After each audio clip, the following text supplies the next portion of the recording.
చర్చలు జరిగాయి. చూడండి, రెండు కూడా ఎనర్జీ డీల్సే.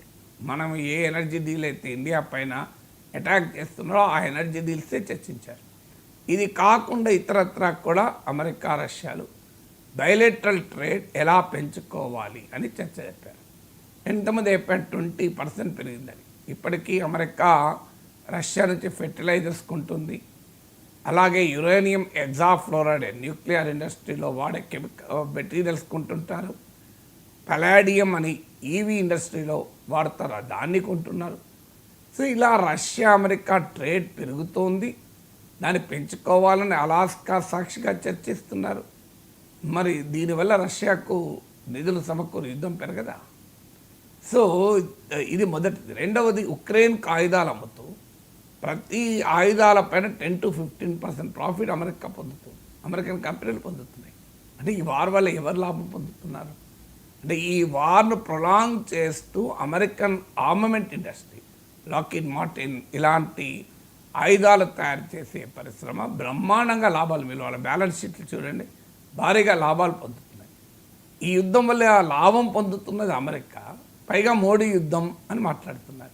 ఇప్పుడు $350 బిలియన్ మేము ఈ వార్కు సహకరించాం, అందుకొరకు మాకు మినరల్స్ ఇవ్వండి అని ఉక్రెయిన్తో అమెరికా ఒప్పందం చేసుకుంది. రేర్ ఎర్త్ మెటల్స్తో పాటు ఇతర విలువైన ఖనిజ నిక్షేపాలను కొల్లగొట్టేందుకు అమెరికా ప్రయత్నం చేస్తుంది. సో ఇక్కడ భారతదేశం ఎక్కడ లాభపడింది ఈ యుద్ధంతో? ఇండియాకి ఏం సంబంధం? ఇక అమెరికాను మాత్రమే కొంటుందా? మనం చాలాసార్లు నేను ఆ విశ్లేషణలు కూడా చెప్పాను. భారతదేశం కాదు, ఇండియా కన్నా చైనా ఎక్కువ కొంటుంది. చైనాను ట్రంప్ టార్గెట్ చేయడు. తుర్కీయే కొంటుంది, అది నాటోలో సభ్య దేశం. తుర్కీని టార్గెట్ చేయడు. ఇలా ఆయిల్లో 58%, రష్యన్ ఆయిల్ ఎక్స్పోర్ట్స్లో 47% రష్యానే కొంటుంది. రష్యన్ ఎల్ఎన్జీ ఎక్స్పోర్ట్స్లో కూడా అరౌండ్ 21% చైనానే కొంటుంది. రష్యా ఆయిల్ ఎక్స్పోర్ట్స్లో 47% చైనా, రష్యా ఎల్ఎన్జీ ఎక్స్పోర్ట్స్లో 21% చైనా, రష్యా పైప్డ్ గ్యాస్లో 30% చైనా కొంటుంది. చైనా పైన ఒక్క మాట లేదు. ఇండియా కొనేది రష్యన్ ఆయిల్ ఎక్స్పోర్ట్స్లో 37% ఇండియా కొంటుంది. సో మిగతా ఎల్ఎన్జీలో కానీ పైప్డ్ గ్యాస్లో కానీ మన షేర్ చాలా తక్కువ. మన ఒక్క ముడి చమురులో మాత్రం 38% మనం కొంటున్నాం, మనకన్నా చైనా ఎక్కువ ఉంటుంది. సో ఎనర్జీ డీల్స్లో China is the number 1 purchaser of Russian energy. కానీ చైనా పైన ఒక్క మాట మాట్లాడరు. ఎందుకంటే చైనా కొని గ్లోబల్ మార్కెట్కి అమ్ముతుంది కనుక చైనా పైన ఆంక్షలు పెడితే ప్రపంచ ఆయిల్ ప్రైసెస్ పెరుగుతాయి కనుక చైనాను మేమేమనం. చైనా రష్యా నుంచే కాదు, ఇరాన్ నుంచి కూడా కొంటుంది. అమెరికా శాంక్షన్డ్ కంట్రీ, అది ఇండియా కొనడం లేదు. ఒకప్పుడు భారతదేశాన్ని కూడా అందుకే కొనమని కూడా అమెరికా ప్రోత్సహించింది. రష్యా నుంచి మీరు కొనండి, అది కూడా ఆయిల్ క్యాప్డ్ ప్రైస్, అంటే G7 నిర్దేశించిన $60 పర్ బ్యారల్ లోపల కొనండి. మీరు కొనడం వల్ల వరల్డ్ ఆయిల్ ప్రైసెస్ స్టెబిలైజ్ అయితే మనం మెచ్చుకున్నారు కూడా. మరి ఇప్పుడేమో ఎందుకు ఇది మోడీ యుద్ధం అంటారు? మోడీకి ఏం సంబంధం యుద్ధం చేయడానికి? రష్యా యుక్రెయిన్ల వారికి భారతదేశానికి ఏం సంబంధం? ఒకవేళ ఇప్పటికైనా రష్యన్ ఆయిల్ మనం ఎందుకు కొంటున్నాం? రష్యన్ ఆయిల్ ఎందుకు కొంటున్నాం? మనది 140 కోట్ల మంది ప్రజలున్న దేశం. ఇప్పటికీ కూడా ఫాజిల్ ఫ్యూయల్స్, ముడి చమురు, డీజిల్, పెట్రోల్, ఇది ప్రధాన రవాణా ఇంధనం. సో ఈ దేశంలో 90% మేరకు ముడి చమురు అవసరాలను దిగుమతుల ద్వారానే పొందుతున్నాం. అంత ఆయిల్ డిపెండెంట్ ఎకానమీ మనది, ఆయిల్ డిపెండెంట్ కంట్రీ మనది. అందులో ఇంపోర్ట్ డిపెండెంట్ ఎకానమీ మనది. మనకి ఎక్కడ తక్కువ ధరకు ఆయిల్ దొరికితే అక్కడ కొంటాం. అమెరికాకు ఓపెన్ ఛాలెంజ్, రష్యా ఇచ్చే రేటుకు మీరు ఇవ్వండి, మనం కూడా అమెరికా నుంచే కొంటాం. ఇది మన ఫారిన్ మినిస్టర్ బహిరంగంగా చెప్పాడు. మాకేమీ రష్యా నుంచి కొనాలని ఏమీ లేదు, ఆ ప్రైజ్ మీరు ఇవ్వండి, మీ దగ్గర కూడా కొంటాం, అభ్యంతరమేం లేదు. మరి అమెరికా ఇవ్వడానికి ఎందుకు సిద్ధంగా లేదు? సో అమెరికా రష్యా నుంచి ఎనర్జీ సప్లైస్ యూరోప్కి ఆగిపోతే యూరోప్ అమెరికా నుంచి కొనాల్సి వస్తే అందులో కూడా అమెరికా లాభాలు పొందింది.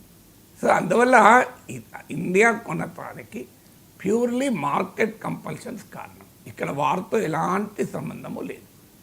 సో అమెరికా వాదన ఏంటంటే ఈ వార్ మొదలు కాక ముందు నుంచి చైనా కొంటోంది, భారతదేశం మాత్రం వార్ మొదలైనప్పటి నుంచే కొంటోంది, అందువల్ల మేము దీన్ని అటాక్ చేస్తామంటున్నారు. ఇంకో వాదన ఏంటంటే ఇండియా కూడా ముఖ్యంగా మన రిలయన్స్ ఇండస్ట్రీస్ లిమిటెడ్ అలాగే ఇతర ప్రైవేట్ ఫర్మ్స్ రష్యా నుంచి ఆయిల్ దిగుమతి చేసుకొని అవి రిఫైన్ చేసి యూరోపియన్ మార్కెట్కు ఈవెన్ అమెరికన్ మార్కెట్ కూడా అమ్ముతున్నారు. నిజమే ఇది. దీనికి ఆన్సర్ ఏంటంటే మీరు కొనకండి. జయశంకర్ సూటిగా ఒక ప్రశ్న అడిగారు, మీరు కొనకండి, మేము అమ్ముతున్నాం కరెక్టే, మేము రష్యా నుంచి ఆయిల్ కొని దాన్ని రిఫైన్ చేసి మా కంపెనీలు మీకు అమ్ముతున్నాయి, మీరు కొనకండి. ఎవరు ఫోర్స్ చేశారు మిమ్మల్ని కొనమని? ఇది రష్యన్ ఆయిల్ రిఫైన్ చేసింది కనుక మేము కొనమని యూరోప్ చెప్పండి, అమెరికా చెప్పండి, అయిపోతుంది కదా పరిష్కారం. మీరే కదా కొంటున్నది, మీరు కొంటున్నారు కనుక మేము అమ్ముతున్నాం. ఇది జయశంకర్ ప్రశ్న. దీనికి ఆన్సర్ ఎక్కడిది? ఇంకో పాయింట్, నిజంగానే మీకు అదే కారణం అనుకుందాం. రిలయన్స్ ఇండస్ట్రీని టార్గెట్ చేయండి. నిజమే, రష్యన్ ఆయిల్ ద్వారా ఎక్కువ లాభపడ్డది భారత ప్రజలు కాదు, లాభపడ్డది ముఖేష్ అంబానీ. ముఖేష్ అంబానీ టార్గెట్ చేయండి. రిలయన్స్ పైన మీరు కావాలంటే ఆంక్షలు పెట్టండి. భారతదేశం పైన ఎందుకు ఆంక్షలు పెడుతున్నారు? ఈ 50% టారిఫ్ ముఖేష్ అంబానీ పైన మీరు 100% టారిఫ్ వేయండి కావాలంటే. రిలయన్స్ ఎగుమతి చేసే ఉత్పత్తుల పైన మేము అదనపు సుంకాలు వేస్తామనండి. కానీ భారతదేశం ఎగుమతి చేసే జెమ్స్ అండ్ జ్యువెలరీ, మన రొయ్యల పైన, మన చేపల పైన, మన లెదర్ ప్రొడక్ట్స్ పైన, హ్యాండీక్రాఫ్ట్స్ పైన, మన వస్త్రాలపైన, దుస్తులపైన, వీటిపైన ఎందుకు వేస్తున్నాం? మరి ఇది రిలయన్స్కి ఏం సంబంధం? వీటిని ఇప్పుడు గోదావరి జిల్లాలో ఆక్వా రైతులు ఉత్పత్తి చేసే రొయ్యలకు రిలయన్స్ ఇండస్ట్రీ సంబంధం ఏంటి? మరి రిలయన్స్ మీ లాభపడుతుందంటే రిలయన్స్ టార్గెట్ చేయండి. మొత్తం భారతదేశ ఎకానమీని ఎందుకు టార్గెట్ చేస్తున్నారు? దానికి ఆన్సర్ లేదు. ఇంకో క్వశ్చన్ ఏంటంటే అసలు మొదలు మీరు కొనకండి. రిలయన్స్ పైన 100% మీరు టారిఫ్ వేయండి, అభ్యంతరం లేదు. ఎందుకంటే ఒక్క రిలయన్సే కొంటలేదు, పబ్లిక్ సెక్టర్ ఆయిల్ కంపెనీస్ కూడా రష్యా నుంచి ముడి చమురు కొంటున్నవి. అది పబ్లిక్ సెక్టర్ ఆయిల్ కంపెనీస్ భారత కన్స్యూమర్లకి అమ్ముతున్నది. అందువల్ల ఓన్లీ రిలయన్స్కే కొంటున్నా అన్నది కూడా పూర్తిగా నిజం కాదు. కానీ Reliance is the major beneficiary Mukesh Ambani, అనుమానం లేదు. దానికి ముఖేష్ అంబానీ ఇండియా ఎందుకు పనిష్ చేస్తున్నాం? దానికి ఆన్సర్ లేదు ఇవాళ. అందువల్ల మోడీ యుద్ధం అన్న దానికి ఏ రకమైన ప్రాతిపదిక లేదు. మనం చాలాసార్లు చెప్పుకున్నాం, రష్యా ఎల్ఎన్జీలో 51% యూరోపియన్ యూనియన్ కొంటుంది. సో అందుకే జయశంకర్ సూటిగా కొన్ని ప్రశ్నలు అడిగాడు. రష్యా నుంచి అత్యధికంగా ముడి చమురు ఆయిల్, క్రూడ్ ఆయిల్ కొంటున్న దేశం ఇది, not India, it is China. Russia నుంచి అత్యధికంగా natural LNG, liquefied natural gas కొంటున్న దేశం ఇది, not India, it is China, it is European Union. ఇక యుద్ధం మొదలయ్యాక రష్యాతో ట్రేడ్ బాగా పెంచుకున్న దేశం ఇది, నాట్ ఇండియా. అది అమెరికా కావచ్చు, చైనా కావచ్చు, ఇండియా మాత్రం కాదు. సో అది యూరోప్ కావచ్చు. మరి ఏ రకంగా ఇది మోడీ యుద్ధం అవుతుంది? మోడీ యుద్ధానికి ఏం సంబంధం మనం? సో భారతదేశంలో మీరు యుద్ధాలు చేసి, మీరు ఇరాక్పై యుద్ధం చేస్తారు, మీరు ఇరాన్పై దాడి చేస్తారు, మీరు ఉక్రెయిన్పై రష్యా దాడికి మీరు కారణమవుతారు, నాటోలో సభ్యత్వం ఇస్తామని చెప్పి. దానివల్ల వరల్డ్ ఆయిల్ ప్రైసెస్ పెరిగితే మేము బాధపడాలి, మాకు సంబంధం ఏంటి అసలు? అందుకే జయశంకర్ గతంలోనే చెప్పాడు, యూరప్ తన మైండ్ సెట్ మార్చుకోవాలి. మా సమస్య ప్రపంచం సమస్యగా యూరప్ చూస్తుంది. ఇది మనం సృష్టించింది కాదు, మనకు సంబంధించింది కాదు. మీరు సృష్టించిన యుద్ధాల వల్ల భారతదేశం ఇబ్బంది పడుతుంది. వరల్డ్ ఆయిల్ ప్రైసెస్ పెరిగి, గ్లోబల్ ఆయిల్ ప్రైస్ పెరిగినప్పుడల్లా ఇండియన్ ఎకానమీ దెబ్బతింటుంది. మేము కనీసం దెబ్బతినకుండా మా ప్రజలు మేము కాపాడుకుంటున్నాం. ఇంకో ముఖ్యమైన విషయం, ఇండియా కొంటున్నది ఏంటి? ఆయిల్. ఎందుకు ఆయిల్ కొంటున్నాం? మన ఎకానమీ ఆయిల్ డిపెండెంట్. 90% మనం ఆయిల్ పైన ఆధారపడుతున్నాం. ఎక్కడ చీప్ వస్తే అక్కడ ఆయిల్ కొంటామంటున్నాం. మరి అమెరికా ఎందుకు రష్యా నుంచి ఎరువులు కొంటుంది? రష్యా ఎరువులు కొనకపోతే అమెరికన్ ఎకానమీ ఆగిపోతుందా? మరి రష్యా నుంచి ఎందుకు మీరు ఇతర రకాల ఎనర్జీ డీల్స్ పెట్టుకుంటున్నారు? నేను ఇంతకుముందు చెప్పానే, దానికి అవి నేషనల్ కంపల్షన్ అవుతుందా?